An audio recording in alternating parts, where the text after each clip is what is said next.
ChatGPT, AI machines, satellite, engine ignition, click here, and the liftoff. Last month, UK Deputy Prime Minister Oliver Dowden came into the House of Commons to make a bombshell cyber announcement. Mr. Speaker, with your permission, I will make a statement about malicious cyber activity targeting the United Kingdom. The UK had been rocked a few years ago by two cyber attacks that appeared to target the very foundations of British democracy. One of the attacks targeted the UK Electoral Commission, which is responsible for overseeing and financing elections. Hackers apparently got into the Commission's email servers and made off with voter information, things like people's names, addresses, and political affiliation. And then Dowden reminded his listeners that the hackers hadn't stopped there. They had also targeted the email addresses of a roster of members of Parliament. And now, Dowden said, after years of investigation, he was ready to reveal the culprits, the people who launched these insidious attacks. It was, he said, Chinese state-backed hackers. That is why the Foreign Office will be summoning the Chinese ambassador to account for China's conduct in these incidents. And then, just a few hours after Dowden's bombshell, there was this American follow-up. The Justice Department indicted individual Chinese hackers for what? Of cyber-espionage and interference in critical infrastructure. In a decade-long bid to obtain sensitive data.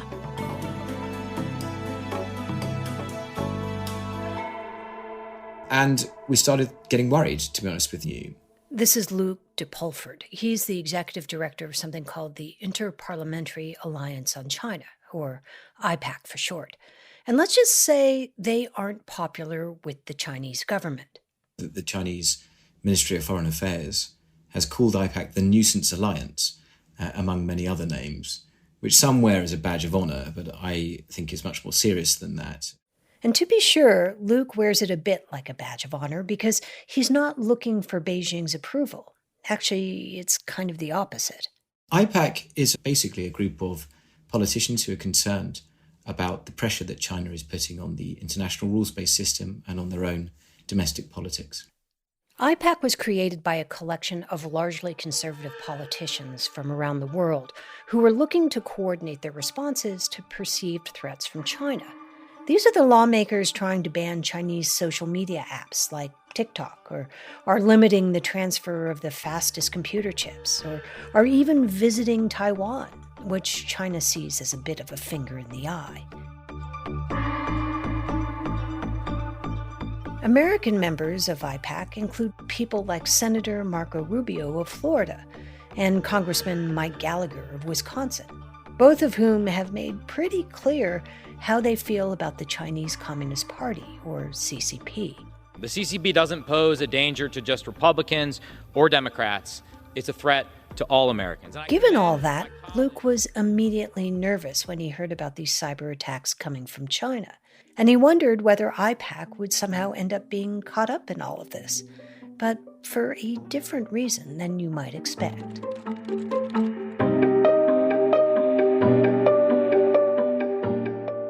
I'm Dina Temple-Raston, and this is Click Here, a podcast about all things cyber and intelligence. We tell true stories about the people making and breaking our digital world. And today, a story about an attempt to hold China to account for its decades of hacking and this one important thing that went spectacularly wrong. Officials forgot to tell some of the victims. Stay with us. Spotting a cyber intrusion by a nation-state, let alone attributing it to one, is a grueling process. Because, of course, these kinds of hackers, like spies, do all they can to hide who they are. In the case of the UK's Electoral Commission hack, the intrusion occurred back in 2021. Officials didn't even confirm it had happened until more than 2 years later. The Electoral Commission has announced that it's been hacked by hostile actors in a complex cyber attack. Now, the organisation says its systems were accessed by... And then didn't reveal that the Chinese were assuredly behind it until last month. Like we said, attribution is a slow and arduous process. And typically, that kind of work is done by people like this guy. I'm going to load this and I put it into my debugger. This is Joe Stewart. He's the principal security researcher at Ecentire, a threat response company. And they're the people you call when you've been hacked and want to figure out who did it and how. He told us that one of the biggest ways they pin down hackers is through reverse engineering. They pick apart the malicious code the hackers leave on the system and then look for clues. It's a pretty meticulous, time-consuming process. Really, it's just a matter of, plodding through the code from beginning to end and trying to, you're bringing a picture into focus. He says he starts by looking through all the normal functions the code uses. So like this line of code sends something to the printer. This one reads files. This one talks to the router. And then he starts labeling these common functions in plain English. You say, okay, well, this is phone home, or, this is steal files. Mm-hmm. And you go through the program and you keep trying to label all these functions. And by doing that so methodically, he begins to find indications of compromise and little telltale signs of who might be behind it. Sometimes it's that hackers use familiar phrasing or code that goes across all their hacks. Maybe a phrase, but it's very unique and we know that it's unique. We can take that and then go back into this malware repository and look for anything that ever had that phrase. Or sometimes they leave clues totally by accident. Like, here's this crazy thing. A lot of the time, hackers accidentally leave their real names somewhere in the code. If you've ever looked at your Microsoft, C drive, you'll see that there's a folder like users and your username and then desktop or documents or wherever. Mm-hmm. And so a lot of times you'll just see outright in the source code or in the actually compiled binary code of the malware, you'll see the name of the author right there. Joe says the hackers might not even realize that they're leaving little digital fingerprints. They make mistakes and have it, pointing directly to their real name, or sometimes it's pointing to, their hacker handle, which we can, go out and search the internet, and usually we find some link back to their real persona. Sounds crazy, but Joe says it happens more often than you might think. And then there are the hackers who are so proud of their work, they purposely leave a little digital calling card, a kind of self-satisfied smirk, but in code. The most famous example of this is Sandworm. They're the cyber warfare unit of the GRU, Russia's military intelligence service. And they used to drop references in their code to the epic science fiction series Dune, the one by Frank Herbert. In fact, the group got its name from the giant sandworms on the planet Arrakis. But the Chinese, they tend toward more philosophical calling cards. They leave poetry.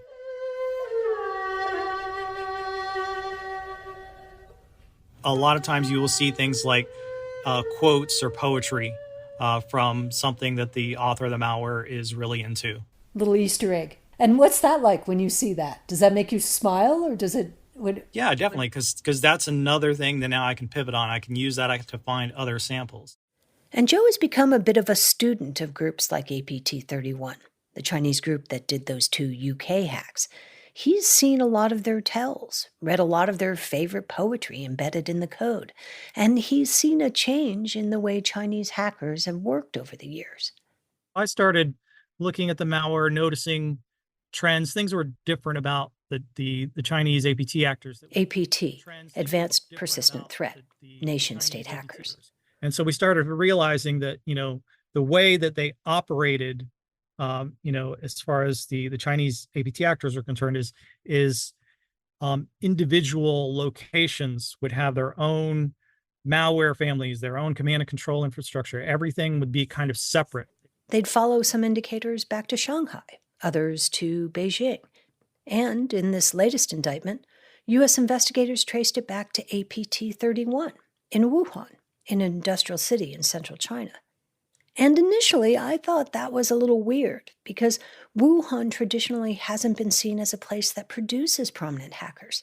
It isn't a cyber powerhouse. That was the purview of big cities with universities like Beida, the Harvard of China, or Fudan University, which is sort of China's MIT. Broadly speaking, you're right that the Shanghai State Security Bureau is the bureau that is primarily tasked with gathering intelligence against the United States. This is Nigel Inkster, and he's a fixture in China-watching circles, partly because of the job he used to have. He was the director of operations at MI6, Britain's intelligence service. Now he's a senior advisor on China and cyber at a London think tank called the International Institute for Strategic Studies. And he said he was a little surprised to see state security hackers in Wuhan given such a big assignment of hacking MPs and targeting the Election Commission. I simply conclude that the level of demand for intelligence is now such that tasking has to be parceled out to whoever has the capacity to do it. But it's also possible the Ministry of State Security in Wuhan was asked to embark on this massive cyber-espionage campaign for a totally different reason. That Wuhan had become a bit of a center for reverse engineering without anyone really noticing. And that might have to do with a guy named Chen Linsong, who is a kind of computer science legend in China.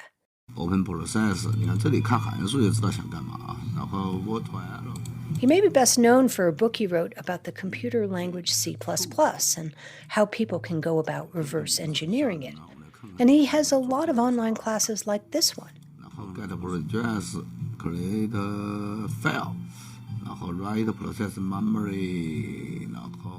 He's walking his students through a program, basically teaching them how to do the stuff that Joe Stewart does. In fact, about 15 years ago, Qian opened up a school called Kuray Cracking Academy. And it's based in, you guessed it, Wuhan, the same city where APT-31 is based.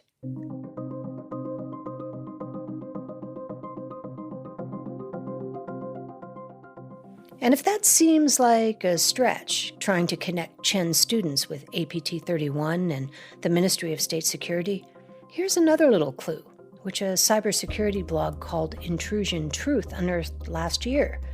They found a page of testimonials from graduates of Kuray Cracking Academy, and they left feedback and where they were going to work, and even contact details on the school's website.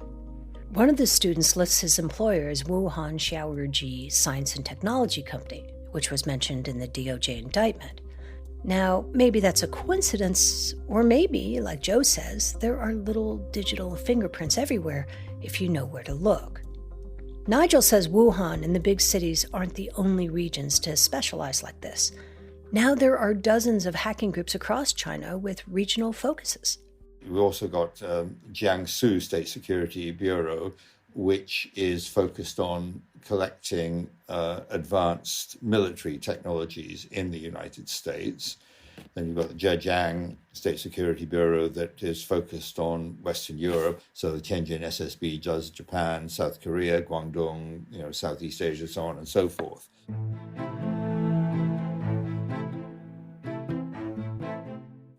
But the group that launched the long-running espionage campaign cited in the DOJ indictment was about something else. It was about firing warning shots against people China saw as its foes.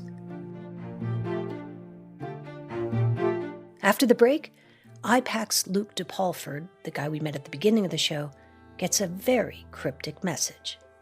Stay with us.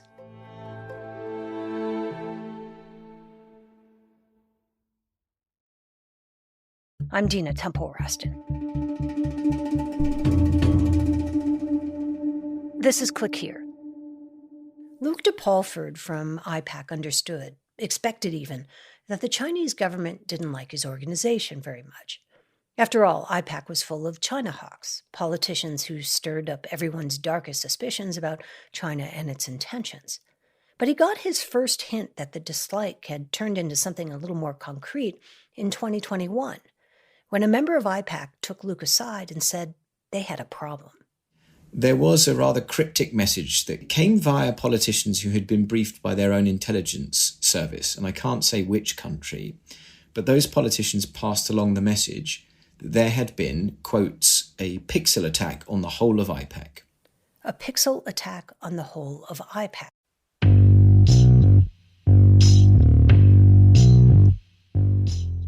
A pixel attack starts with an email that has an embedded image with a very tiny hyperlink that sends information back to the hackers. You may not even know it happened because you don't have to click on that hyperlink. Just by opening the email, everything from your location to your IP address and the devices you're using, even how your network is configured, is all sent back to a server the hackers control.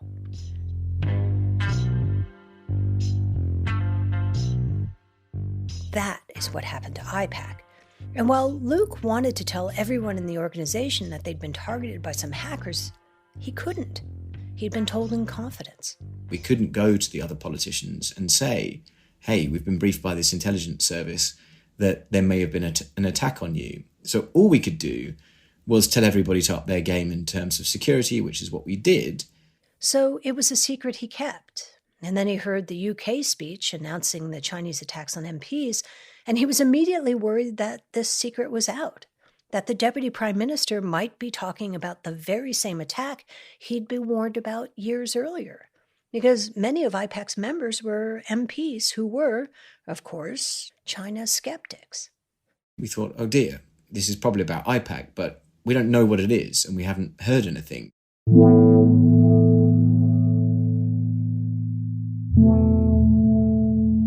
And he thought, certainly if we were part of some government investigation, they would have heard about it, right? The UK would have let us know. But IPAC was never mentioned by name in Dowden's announcement, so Luke was relieved. Maybe they weren't talking about IPAC after all. And then, a few hours later, there was a Department of Justice announcement, an unsealed indictment with more details on the attacks. And as he read through it, Luke thought to himself, wait, this sounds really familiar. The indictment said that over 1,000 emails had been sent as sort of pixel reconnaissance attacks. So he and his team kept reading. And when we were digging through the full indictment, all of a sudden we see this whole section about how it was focused on IPAC. Luke says IPAC had no idea beforehand that it was going to be named in the indictment. It had no idea that the FBI had been investigating what had happened to them, and no idea, until they read it for themselves, that the Department of Justice had figured out that APT-31, Chinese state hackers, were responsible for it. So that, it was a real shock. The 27-page indictment was unusually detailed. The Justice Department accused 7 Chinese hackers by name, and then they singled out a private Chinese company, Wuhan Xiaoruji Science and Technology, as helping them do the hack. The indictment alleged that the hackers and the Wuhan company were responsible for sending some 10,000 malicious emails in the space of just a few months in 2018. The hackers had been at it, the Justice Department said, for more than a decade. And in that time, among their victims were members of IPAC, though Luke said he doesn't know exactly how many. And he had mixed feelings about the news. On the one hand, he was glad it was finally out and that the Chinese were being held to account for spying on them. On the other hand, we couldn't understand why we were learning about this from a US government press release, first of all, which was, less than satisfactory, given that it was an attack on our organisation. But also, in some ways, I guess, worse than that. Nobody had been warned. Nobody had been briefed. So we're a bit upset about that. And I spoke to a number of contacts within the UK government and said, what gives? We asked the FBI about that. And they said they had told the appropriate UK authorities about the compromise shortly after it happened in 2021, and that they'd also provided notice that the allegations would become public last month. As a general matter, victims are told in advance if they're going to be named in an indictment. But if they're overseas, the FBI said they have the local authorities handle it. The FBI wouldn't say which UK law enforcement entities they'd shared the information with.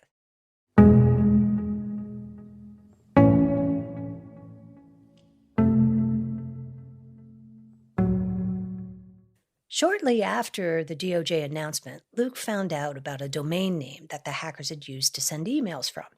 So he sent a note to his membership asking them to search for emails from that address.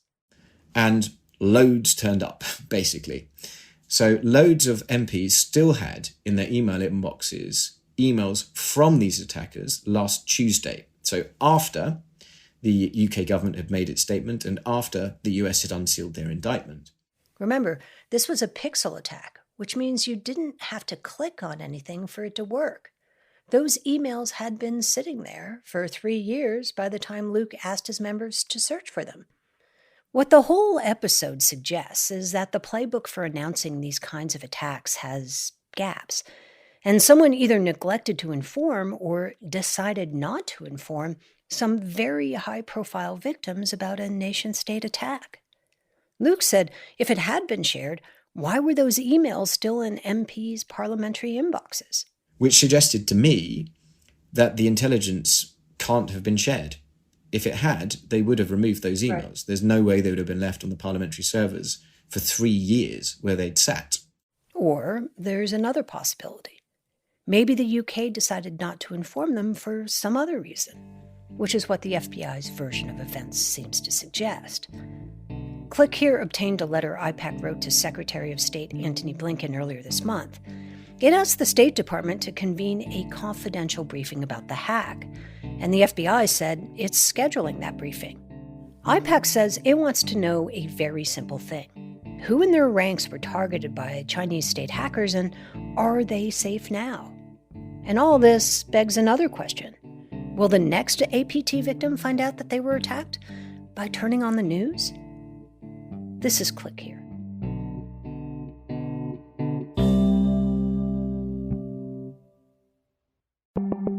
Here are some of the top cyber and intelligence stories of the past week. This bill is about the extension of Section 702 of the Foreign Surveillance Act. On Friday, the House voted 273 to 147 to extend one of America's largest surveillance programs for the next 2 years. Section 702 permits the government to gather information on suspected foreign terrorists without needing a warrant, and it was set to expire at the end of this week. The renewal of Section 702 is generally fairly pro forma. Lawmakers worry aloud about the expansion of U.S. surveillance powers. U.S. officials say it's critical to protecting America and national security, and then it generally squeaks by. But not this year. The House will be in order. Instead, House Republicans defeated it 4 times before House Speaker Mike Johnson was able to find enough votes for passage. Let's get the House in order. Also last week, the Cybersecurity and Infrastructure Security Agency, or CISA, told reporters on Thursday that the state-sponsored Russian hacking group known as Cozy Bear stole passwords and security credentials from a roster of federal agencies when they infiltrated the email accounts of several top executives at Microsoft. CISA said it has issued an emergency directive requiring the compromised agencies to change their logins and to provide an analysis of what was stolen and what else might have been compromised by the end of the month. And finally, welcome to the Paris Olympics. Last week, the head of France's top cybersecurity agency, Vincent Struble, compared the country's upcoming Summer Olympics to a kind of Black Friday for hackers. Bonjour. Struble, who was in Washington last week seeking some cybersecurity advice, warned that the games could make Paris a target for politically motivated cyber attacks. And he said he's particularly concerned about pro-Russian hacktivists who might try to disrupt the games in retaliation for Paris's support for Ukraine in its war against Russia.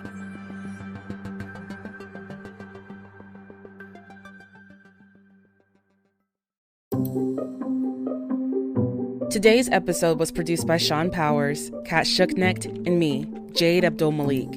It was edited by Karen Duffin, fact-checked by Darren Ancrum, and contains original music by Ben Livingston, with some other music from Blue Dot Sessions. Our staff writer is Lucas Riley, and our illustrator is Megan Goff. Click Here is a production of Recorded Future News. Tune in on Friday for Mic Drop, which features our favorite interview of the week. and we'll have a new episode of Click Here on Tuesday. See you then.